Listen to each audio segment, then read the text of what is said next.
Good morning! Ito na yung continuation ng birthday party ng dalawa. Dito lang pala to malapit sa amin sa may bayan ng Ginyangan. Sa dami nga ng resort dito sa Ginyangan, mahihirapan ka rin talaga pumili. At balita ko nga meron na naman daw bagong resort na bubuksan dito. Dito nga pala sa Yumiyami napili naming place. Ang gusto kasi ni Mr. ay dun pa rin sa may signal para anytime ay makokontak pa rin daw siya ng mga katrabaho niya. Excited na nga agad maligo ang mga bata pagpasok pa lang namin dito. Paano ba naman kasi solong-solo namin? Akala mo nga kaya kahit sobrang lamig talaga ng tubig, go pa rin sila. Si Siyang ay gustong-gusto na rin maligo at naiinggit sa mga pinsan niya. Kaya lang ay sobrang lamig pa rin talaga ng tubig. Kahit nga ako parang ayaw ko na rin maligo. Kaya hinayaan ko na lang muna siya magtampisaw sa tabi. Sigurado naman hindi rin naman to tatagal sa tubig. Sobrang nakakatuwa nga at nasa mood talaga siya. Halata mong enjoy na enjoy niya yung birthday niya. Ayan nga at nakikipagsabayan niya ng kulit sa mga pinsan niya. Kaya kahit nga ayaw ko pa rin siya paliguin, hindi pa rin talaga naiwasan. Ito rin pala yung nagustuhan ko dito. Meron siyang pool na para sa height niya. Kaya lang ay mas malamig ang tubig dito sa pangbata. Lalo nga nag-enjoy si Sia nung hinayaan ko na siyang maligo dito at para talagang hindi tinatalaban ng lamig. Halos ayaw pa nga niya nagpahawak sa akin. Tinawag na nga pala kami nila mama para makantahan na daw yung dalawa at syempre para makakain na rin. Bawal kasi galawin ang pagkain kapag wala pang picture-picture, cherries.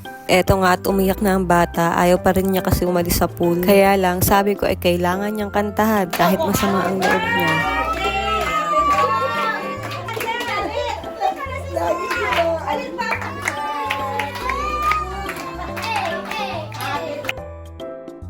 After nga ng kantahan ay ibinalik na rin agad sa tubig ang Serena bago pa tuluyang mawala sa mood. Hindi ko na nga rin isinuot yung two-piece niya kasi kako baka lalong lamigin. Eto nga at kinuha ko na talaga siya dito kahit ayaw pa niya kasi talagang nag-chill na siya. Napa 0.5 challenge din naman nga itong tita ko.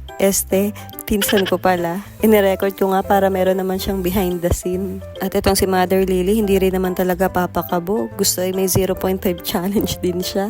Oh, pak, sino ka dyan? Hinila-hila ko nga rin pala sa 0.5 challenge ng pinsan ko para ako mabawas-bawasan naman ang taba. At ito lang naman yung na-recruit ko, dadalawa pa lang. Sana nga sa susunod meron pa, cherries. Ibana! Go! Ibana!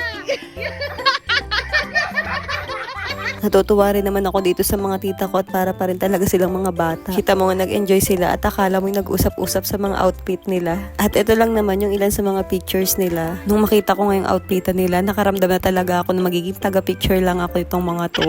Diba ang sarap makita na nag-e-enjoy yung magulang? Kahit saglit lang, malimutan nila na may problema pala sila. Kaya nung mga oras na yan, gustong-gusto ko talaga silang kunan ng mga picture. Ang sarap kaya i-save ng mga gandang memories. At hanggang dito na lang muna. Salamat sa panonood. Bye-bye!